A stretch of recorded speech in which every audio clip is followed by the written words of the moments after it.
Hello, everyone! Today's episode is dedicated to all the children who grew up without their parents. I know life can be tough, but know that you're not alone in your struggles. Please keep your faith alive. To all future parents out there, consider opening your hearts to adoption. It's a noble choice, and one that can change a child's life for the better. But if you do, give them all the love and care they deserve, unconditionally. Otherwise, they might turn out like a K-Keii-kun here, going around killing fathers and mothers. Enjoy the video!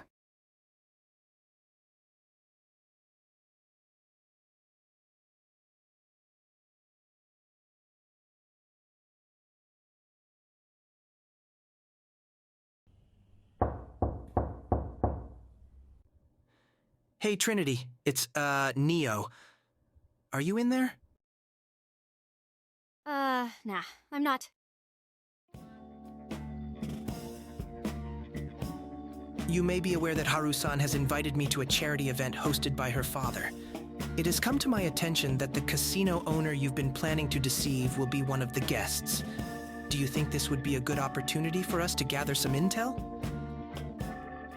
Oh, yeah, I heard about the event. You don't sound so good. What's going on? Come in. Door's open. Are you all right? What's on your mind? Nothing, it's just been a rough couple of days. Did something happen? I know it's none of my business, but you know you can talk to me, right? Akira came by a few days ago. We had a bit of a falling out. Since then, I haven't left my room. And yesterday, I heard him wait outside my door for like 3 hours or so. I'm sorry to hear that. Family arguments can be hard. It's not just a family argument. I played him a recording of his voice where he admitted that he didn't care about his friends or even me. I confronted him, expecting some kind of explanation, but all he said was that I don't know the whole truth, and I should trust him. It's hard to hear that from my own brother.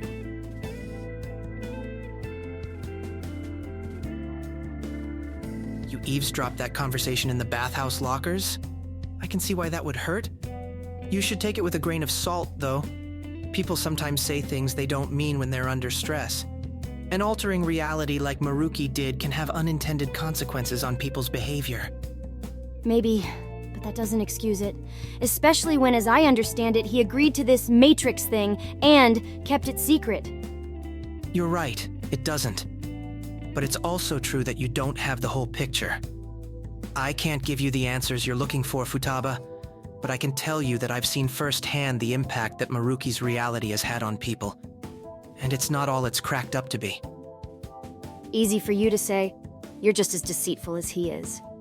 Perhaps even more so, but does that matter? You are the one in control here. You were the one who blackmailed me in the first place, remember? It would be foolish to try and deceive you, Futaba. You're invaluable to me. Doubt.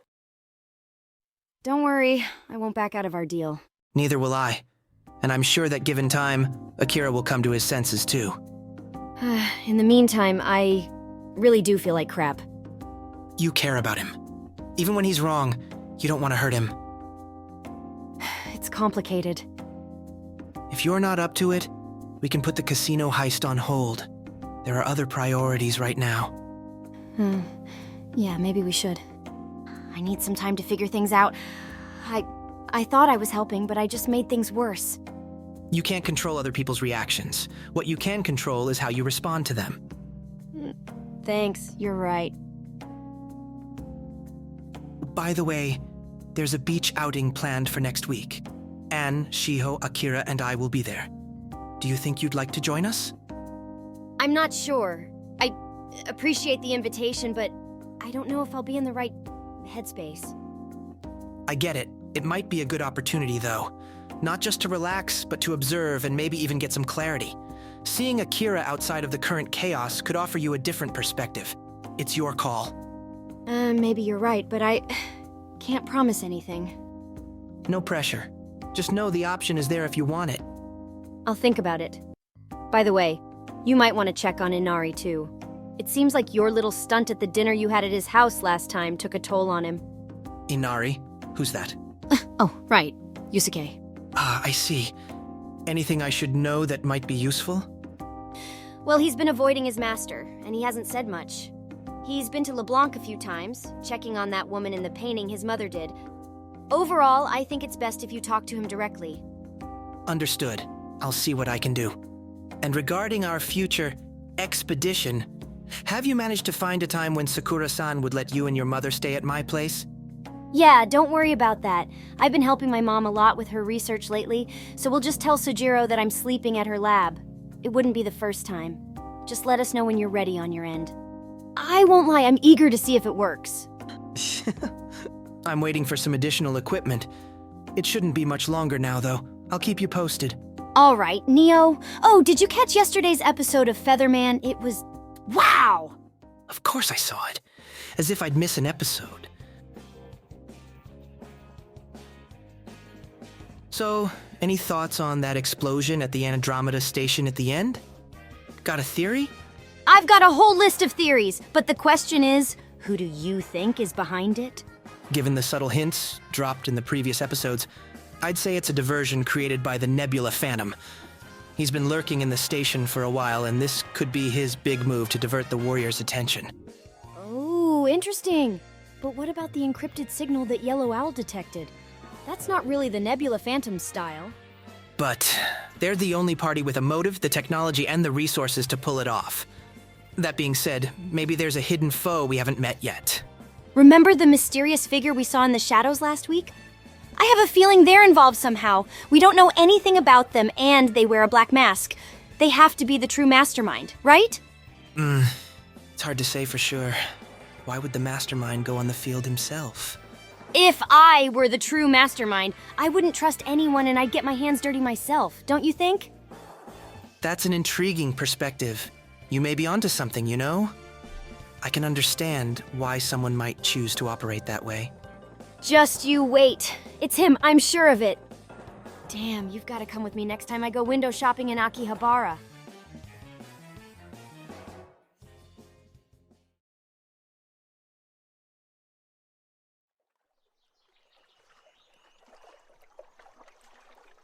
So, no painting session today? No, not today. My heart wasn't aligned with my art. I needed a moment to ponder and introspect. Why here specifically then? And why this boat tour? This place has always offered me solace. It's soothing, calming. Ever since last year, I've made it a habit to share these quiet moments with others, like Akira, Anne, or Ryuji. Have you done this before, K-Keii? Not too long ago, in fact. You mentioned bringing Akira here. I have to ask, this nude painting of myself we're working on, the initial interest was in exploring my many masks. Why not ask Akira? I did ask him, actually, but he refused. Is that so? Did he tell you why? Sorry, Yusuke. It's flattering, but I want K-Keii to be the first one to see my... I believe he was uncomfortable with the idea of being exposed like that. I see. So, how have you been feeling since that night at Madarame-san's? It's hard to describe, Akechi. There's this nagging feeling inside me, like something is amiss, yet everyone around me assures me that everything is fine. Akira even approached me, saying it might be some form of anxiety, that what I experienced, those nightmarish visions, were just my imagination playing tricks. Visions? Can you tell me more about what you saw? It was strange. I saw a distorted version of Madarame-sensei with yellow eyes wearing an odd outfit. It was as if he had become someone else entirely. And then I saw myself, dressed in an unusual costume as well, wielding a weapon, feeling powerful and unhinged. That's very specific, Yusuke. And it matches with something that I know of. Something that exists beyond the realm of our everyday reality. What do you mean? I know it might be hard to believe, but there's a place called the metaverse, or cognitive world. It's a world formed by the collective unconscious, where people's innermost desires and fears manifest. In that world, individuals can have a shadow self, a version of themselves that represents their repressed desires or emotions. The metaverse? Shadows? It all sounds so fantastical.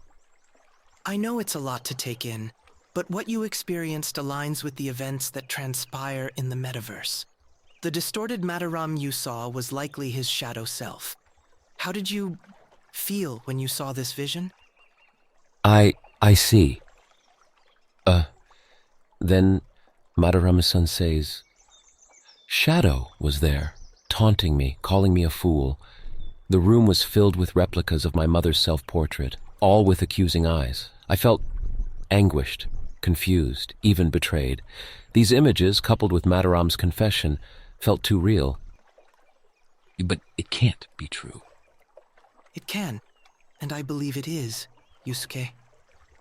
The world we're in right now, it's been altered by someone with the power to change reality itself. It's a manipulation. These visions you're experiencing, they might be fragments of your true memories resurfacing.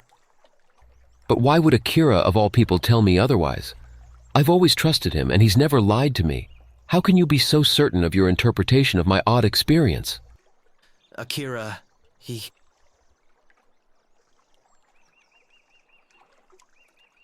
cares about you. We all do.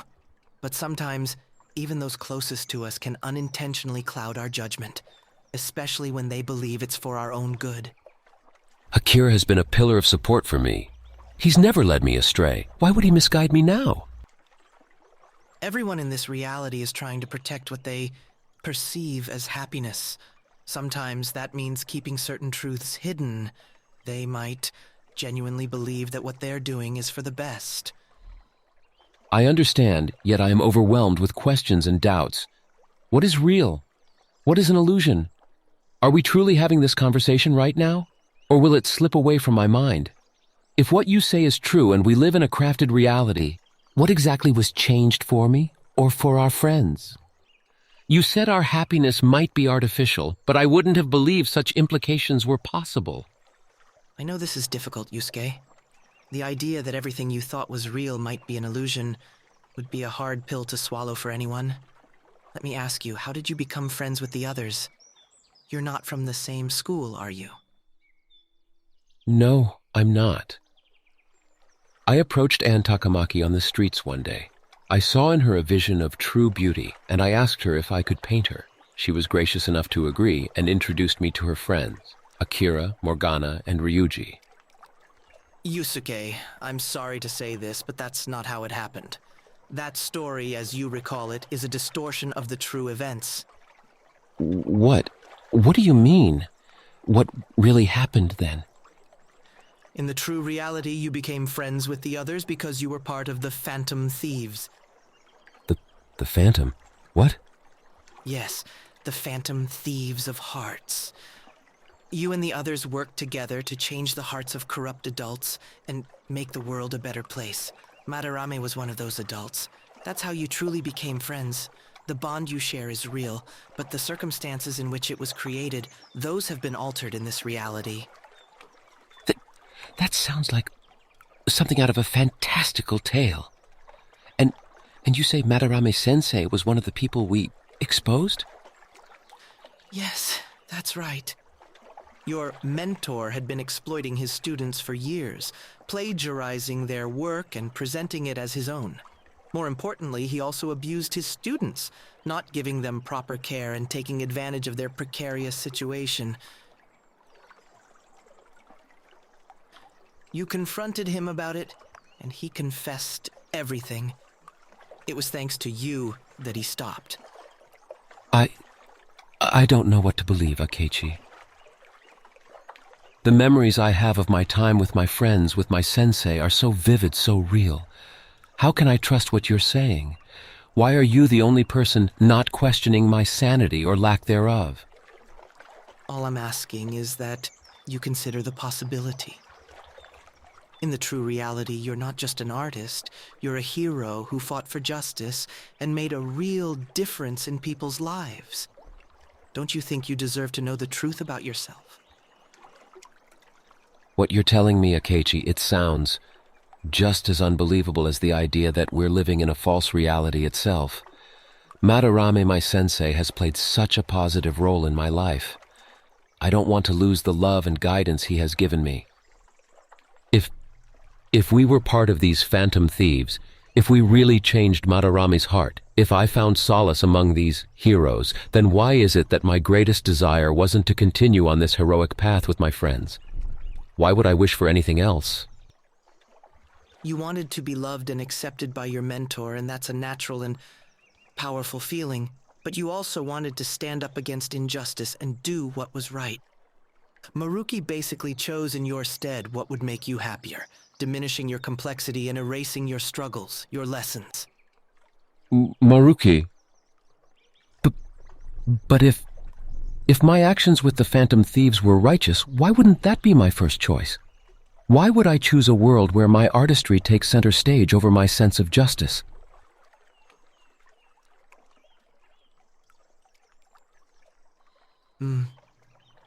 I think it's the tension between personal desires and making a difference.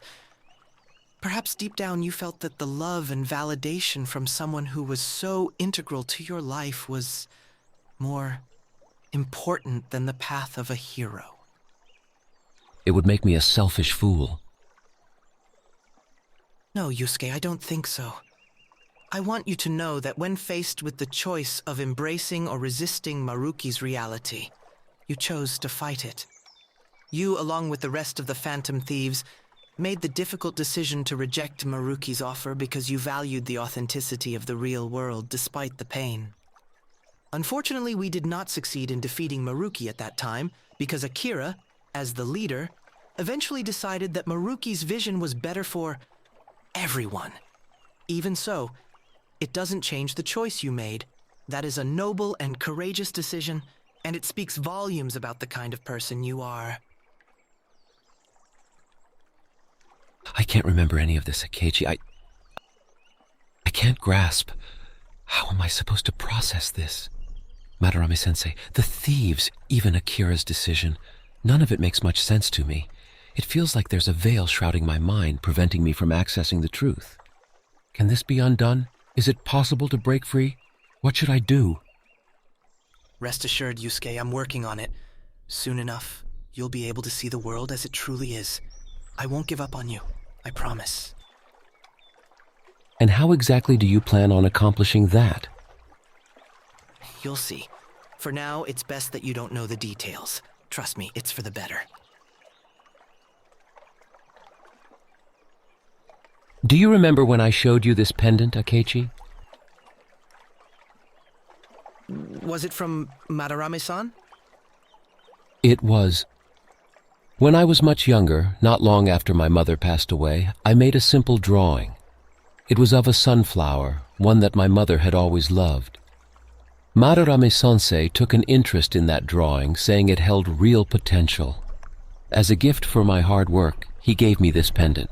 In my eyes, that was a sign of his affection and care for me. He didn't have to buy me any gifts for my drawings after all. It sounds like a precious memory. It was. But in hindsight, my sunflower drawing was recreated as a painting by a fellow art student under sensei's care and sold for a hefty price. Credited to Madarame-sensei. I had been so happy about the pendant that I never questioned where my drawing went. But now I wonder, were all those cherished times with Sensei just an endless manipulation for greedy purposes? Couldn't it be that his intentions were genuinely caring? If I discovered his true nature alongside the Phantom Thieves, why would I still wish for such a despicable person to care for me? I understand this feeling better than you might think. Even when we despise someone, when we've been wronged or used, there's still a part of us that wants to be acknowledged by them. It's not about approval or affection, really. It's more like wanting to matter, to not be treated with indifference by someone who had such a significant impact on your life. Wanting to matter? Yes, it's hard to describe. It's as if you're driven by a desire to not be forgotten, to not be erased from their thoughts, even if it means continuing to experience pain. I see what you mean. Like, wanting to leave a mark, even if it's not a positive one? Exactly. You want to be more than just a fleeting moment in their lives. You want your existence to have had some significance. Is that how you felt about your father? My father? No, that's not who I was referring to. But in a way, I did want to make him pay for what he did. I revolved my whole life around him, only to find out he saw me as nothing more than a mere tool. I exceeded every expectation he had for me. I achieved perfection. I remember how that made me feel, though, especially when he seemed pleased with my work. This intoxicating, ephemeral lightness. Anyways, I don't know why I always seem to unintentionally share my vulnerabilities with you during long conversations like this. The feeling I was referencing is more similar to my rivalry with Akira, I think. It's like someone you've constantly been at odds with, but also can't seem to distance yourself from. Even if you detest them, there's this undeniable drive to be recognized by that person. To know that you've made a mark in their narrative, just as they have in yours. To prove yourself to them. I've never experienced any rivalry in my art. Perhaps I should consider seeking this healthier form of validation instead of relying on my sensei's approval. But even just saying those words feels like a betrayal of everything Madarame did for me. Take your time, Yusuke. Everyone is different, and you don't necessarily need recognition to thrive. Just don't feel ashamed of the wish that Maruki granted you. Your relationship with your mentor shaped who you are now, and it contributed to your path as a hero as well. I see. So what you're suggesting is that it's not so much about love or hate, resentment or respect, but rather about the depth of the connection. Exactly. Some bonds are just beyond simple definitions. Thank you, K-Keii. You're most welcome, Yusuke. I'm here for you.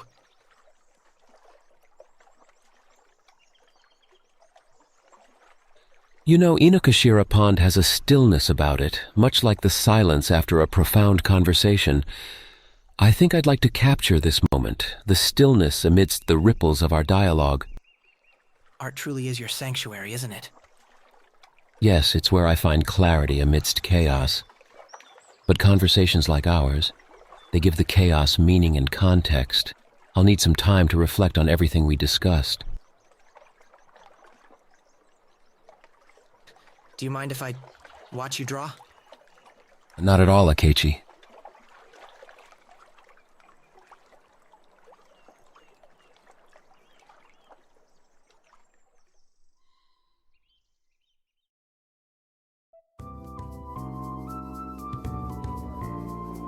Akechi-kun, thank you for coming. Isn't this just wonderful? So many people here to support the cause. Haru-san, you look lovely. Thank you for the invitation. It certainly is different from what I'd expect from such an event. Different? How so? Everyone seems genuinely happy. It's not often you see people of this stature without their guard up. Oh, everyone's been so kind and generous, especially since my father started the initiative. Speaking of which, he's over there. Would you like to meet him? Haru. Who is this young man? Father, this is Goro Akechi, a friend, and he's dating Akira. Akechi-kun. The detective prince, right? Of course, I've heard a lot about you. Pleasure to meet you. Likewise, Okumura-san. Thank you for supporting the event. It means a lot to Haru and me. We're trying to make a difference. I can see that. It's commendable. Okumura-san, your initiative is heartwarming. Who would have thought we'd be in a world where everyone can genuinely care for one another? It's all thanks to the people who support the cause, like young K-Keii here. Oh, I'm just here to observe. But it's interesting to see how selfless everyone seems. Why wouldn't we be? There's so much happiness to spread. Okumura-san, do you ever miss the cutthroat business world? Honestly, I don't. I feel a greater purpose now. It's not about power or money, but about helping those in need.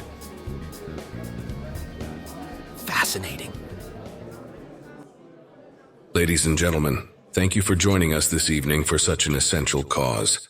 It warms my heart to see so many distinguished faces here, showing their unwavering support for Japan's future, our children. Mr. Okumura has always been so selfless. It's no wonder he's held in such high regard. Indeed. Ever since that shift a few months ago, it feels like our entire society has awakened to the needs of the less fortunate.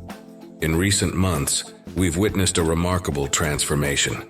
The number of orphans in Japan has steadily decreased, and those children who find themselves without parents are swiftly being welcomed into loving homes. We're heading towards a future where every child knows the embrace of a family. Moreover, thanks to the overwhelming generosity of many here, orphanages across the nation have been able to enhance their care standards. Children are no longer just housed. They are nurtured, educated, and given a real shot at life. Young man, have you met Mr. Okumura? His passion is so inspiring. I've had the pleasure, yes. It's refreshing to see such dedication. We must ensure that every child is granted the opportunity to shine, just as every star in the sky deserves to be seen. Together, we can make that dream a reality. Such an uplifting speech. In conclusion, I'd like to thank each and every one of you for your continued support. Together we are forging a Japan where every child is cherished, loved, and given the chance they deserve. Thank you.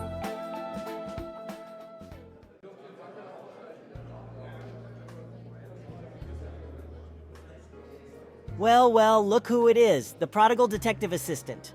Or should I say, ex-assistant. Good evening, Amari. It's surprising to see you outside of your office. I'd have assumed you'd be too busy pretending to work. Always the sharp tongue, I see. No wonder you fit so well with the police. How's that new position treating you? Better than I could have hoped. It's refreshing to work somewhere where merit and dedication are recognized, rather than connections. Watch your tone. You're in over your head here, lowlife. I've faced worse than spoiled brats with connections. You're the outsider here. People know who you really are. And they also know who you really are. After all, titles and family names can't hide true character. Akechi-kun, there are some people I'd like you to meet. Let's move along. Of course. Enjoy the evening, Iwao-san. Proud to be Shido's bastard. Birds of a feather. My father's choices and actions are his own. I'm not here to defend or live in his shadow. It's a heavy shadow, isn't it? One that'll follow you everywhere, no matter how hard you try to escape it. People change, evolve, and grow beyond their pasts. Some, however, choose to remain stagnant and take cheap shots. Come, Akechi-kun. We'll meet again in court, Akechi. This isn't over. You truly are a worthless person. It's fascinating. Yoshida-san, allow me to introduce Detective Goro Akechi. Ah, the young detective. Nice to meet you, Akechi-kun. And also, if I may say so, a brave individual. I watched your recent interview for the Pride Month event. Your honesty is commendable. Thank you, Councilman. I believe in living one's truth. It's the only way forward. I couldn't agree more. It's high time our society becomes more accepting and open-minded. The youth of today deserve a better tomorrow. Please allow me to offer my heartfelt congratulations and support for your relationship with Akira-kun. Thank you, Yoshida-san. I appreciate that sentiment. It's not often that we see politicians genuinely fighting for change. Well, we all have our part to play, Detective. Just as you've stepped forward, I too aim to push reforms that support everyone, be it orphans, unfairly treated teens, or anyone marginalized by society. It's rare to have figures like you in positions of power. My friends always speak highly of you, Yoshida-san, and now I understand their praises. Ah, Akira-kun has played such a crucial part in my comeback. I owe him a lot, and much more. Tell me, Akechi-kun, have you ever considered a career in politics? With your understanding of justice and the public eye on you, you could make a significant impact. I must admit the thought has crossed my mind. However, considering my father's crimes, it's not exactly an open path for me. I understand your reservations, but allow me to share my own story. You may find it instructive. Please do. When I was a young politician, I had my fair share of mistakes and blemishes. I missed a crucial legislative meeting for a personal vacation. I was accused of embezzling party funds. And in a moment of heated frustration, I called a voter an idiot in an open forum. A series of events that became known as No Good Tora's 3 Strikes. That's a lot to bear. Yes, it was. That final mistake cost me my position a term later, and it's been 20 long years trying to regain my place. But you see, it's not about how hard you fall, but how persistently you rise. I believe in my heart that if you have the resolve, you can overcome any obstacle and achieve your dreams, no matter your past. No matter our past, you say? Tell me, Yoshida-san. Do you think Shido deserves a chance to rise again? If he were released under this newly implemented restorative justice system? It's a difficult question. True, restorative justice focuses on rehabilitation and the potential for change, but it also requires genuine remorse, an understanding of the harm caused, and a commitment to make amends. It's a tall order for a man like Shido, isn't it? Yes, it is, but it's not impossible. In a just society, even those who have erred gravely deserve the chance to prove their sincerity in seeking redemption. If Shido truly showed remorse, made reparations for his actions, and committed to change, then perhaps he could find a place in society again. I see. But let's focus on you, Detective. You have a bright future ahead, unburdened by your father's sins. Follow your convictions, your sense of justice, and never forget the importance of compassion and empathy. That will be your path to making a real difference. I'll remember that, Yoshida-san, and I promise to continue fighting for a fair and just society. Haru-san, are you all right? You don't really go easy on the drinks. Akechi-kun, I must say, your presence here is quite refreshing. Oh? How so? It's a nice change from my father's previous events. You see, ever since Akira seemed to forget about our friendship and stopped responding to my messages, I felt a bit lonely. These public parties have been, well, not so enjoyable. Well, I'm sorry to hear that, Haru. I can imagine it's been tough. Oh, it has. Every other event I'm flirted with or asked out, but tonight you're here, and for once I can enjoy myself without being bothered. Running the company alongside my father is certainly stressful sometimes, even if I enjoy it.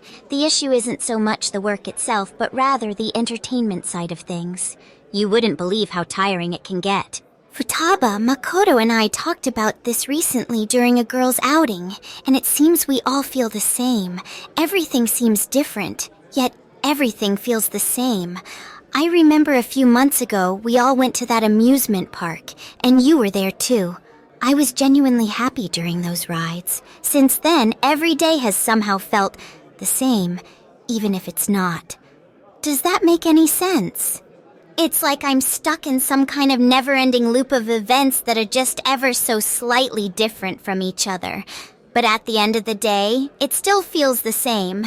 I feel like I'm just going through the motions.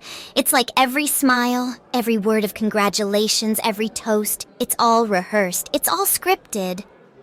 Well... I'm sorry, Akechi. I must sound so ungrateful. It's just, I feel like I haven't had a single spontaneous or genuine moment in so long. No need to apologize, Haru-san. I understand that it might have been... Excuse me, I need some fresh air. Okay. What in the actual fuck just happened?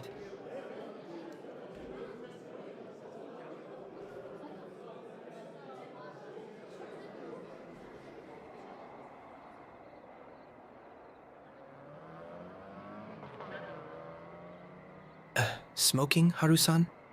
Oh, Akechi-kun! Yes, it helps with stress. I'm aware it's a vice, but it's the quickest relief. Sometimes I take it out on wood with my axe, but my father frowns upon that. And you, Akechi-kun? How do you cope? Music, mostly. Writing down my thoughts. I've tried cigarettes, but I don't like the aftertaste. No offense. What weighs on you the most? That is quite the direct question, Haru-san. If I'm being honest, I would say losing control, perhaps. I try to be adaptable, yet when things don't align with my plans, it can be taxing. Was your overindulgence at the last party a result of such feelings? No. That night it wasn't just stress. It was more of a desolation, maybe. Still, it was reckless. Desolation? I'm not sure I've experienced that. It's a sensation that no matter how hard you try, you're trapped by an inevitable outcome. Mine involved a clash in beliefs with Akira, but I've since moved on and remain hopeful. When you drop all facades, who is Akechi Goro? This conversation feels more and more like an interrogation, Haru-san. Merely curiosity. Stop me if I cross a line. It's all right. To be honest, I'm not even certain I could answer your question properly myself. At my core, I am filled with doubt. I analyze, overthink, and second-guess. But that's juxtaposed with a certain impulsiveness, which I try to keep in check. It often leaves me feeling isolated, and truth be told, I'm not very outgoing. Without my masks, I'd have a hard time navigating an event like that. Do you harbor any regrets? If I have regrets, just one, which was not entirely in my control. And you, Haru-san? Not really. My life's been filled with joy. It sometimes feels uncanny. I have a doting father and a bright future, but sometimes I yearn to be free of these bindings, to experience the forbidden, if only for the thrill.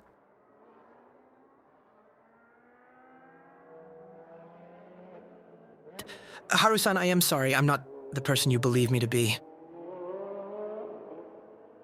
Perhaps neither am I.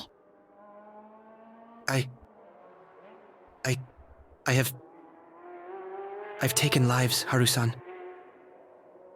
Is this your attempt to intrigue me? It's working. What do you want, Haru-san? You do realize I'm interested in men. Specifically, Akira. I'm aware. I just wanted to gauge your reaction. It was revealing. In what way? I've always found you intriguing, Akechi-kun. Sometimes you should indulge in selfishness, embrace the raw emotions. After all, we get one life, right? Intriguing how? You're like an enigma, unreadable, always calculating, always putting up a front. Well, it wasn't really by choice originally. I understand, but isn't it exhausting? Always having to hide who you truly are? It is, but it's become a part of who I am. I've been wearing masks for so long, I'm not sure if I even remember who I am underneath them. Well, you've mentioned that you're overthinking and doubtful, and that you're creative. What are the things you genuinely enjoy in life? The things that make you feel alive?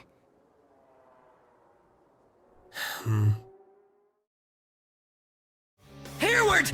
Call of truth!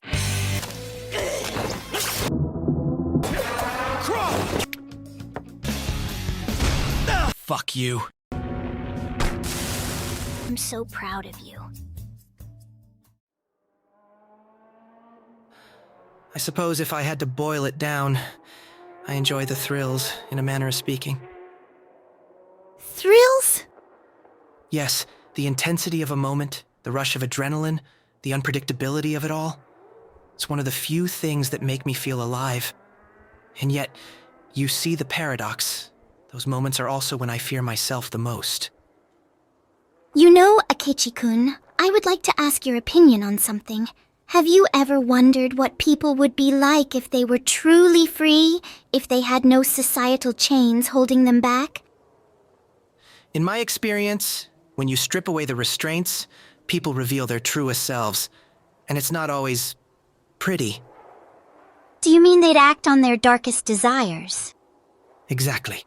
Beneath the polished veneer, there's chaos. A desire to break free, to dominate, to destroy, and some perhaps to simply let go. That's a bleak outlook on humanity.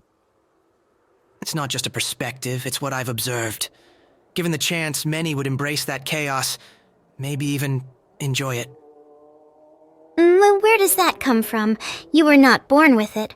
Would you like to share your story with me? Haru-chan will be on this confidant menu tomorrow. You don't need to tell her the whole truth yet, but you'll have to lower your guard or it won't work. Very well. Everyone has a story, and I suppose it's only fair to share mine. After my mother's death, my world fell apart. It was my mother's cousin who initially took me in. I'd never meet with her before. She couldn't handle my presence, as if I were an embodiment of shame. Goro, is it too much to ask for a little help with the dishes? You live under this roof. I don't want to. It's not about what you want. You're staying here, being fed and cared for. And you can't even lift a finger to help? I didn't ask to be here. I don't want to be here. You think I wanted this? You think I had a choice? Then I'll leave. I'll go back to my real home. Goro, this is your home now. The sooner you accept that, the better. You're not my mom. I want my room. I want my real home. Thank God I'm not.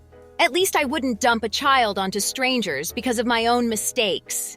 If you ever talk back to me like that again, I swear you'll find yourself on the streets. Fuck you. My mom was not like that. I hate you. That's it. I've had enough.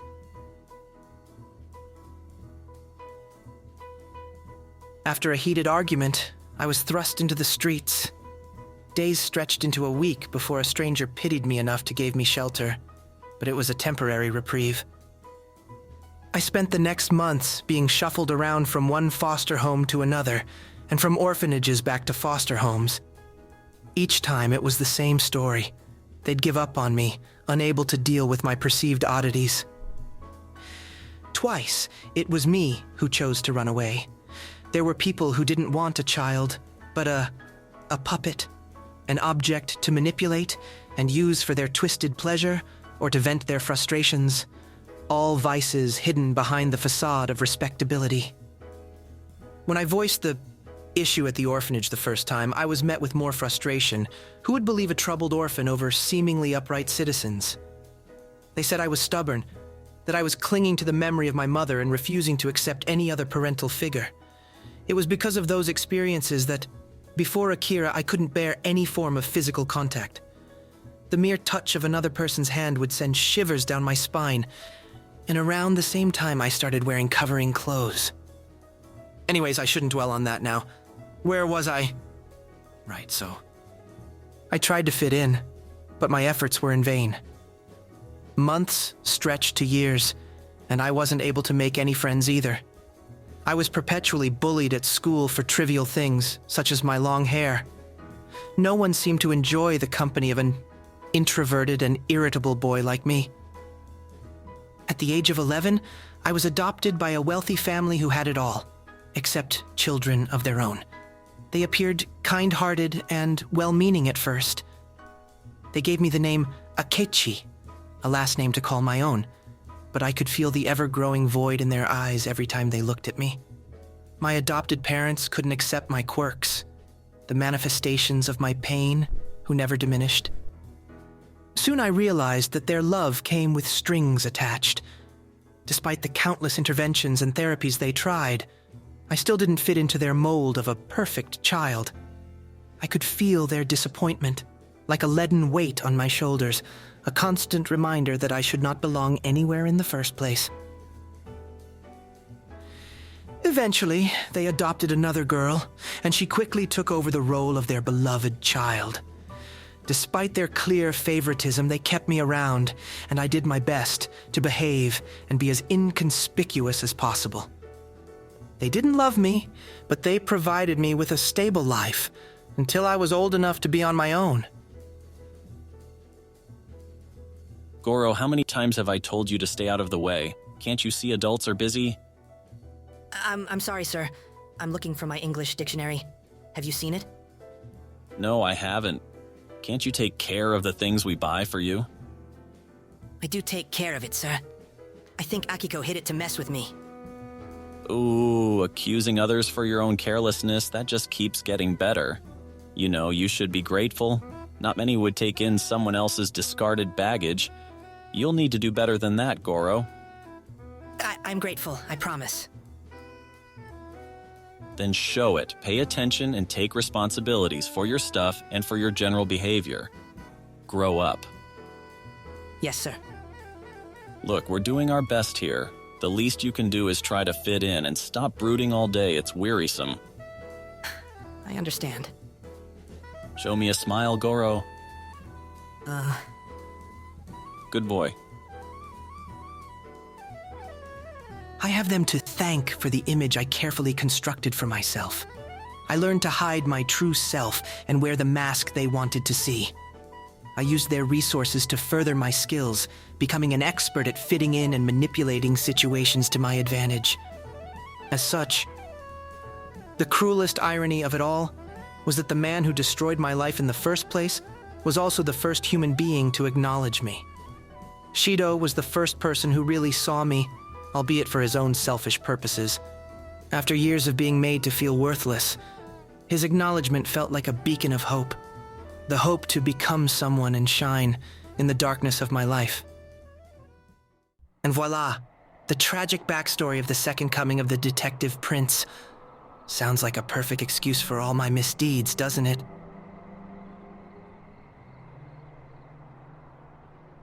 Nothing can ever justify taking a life. But, to be honest, if we were to take 100 people and put them through what you've experienced, I wonder how many would have fared better, and how many would have simply given up along the way.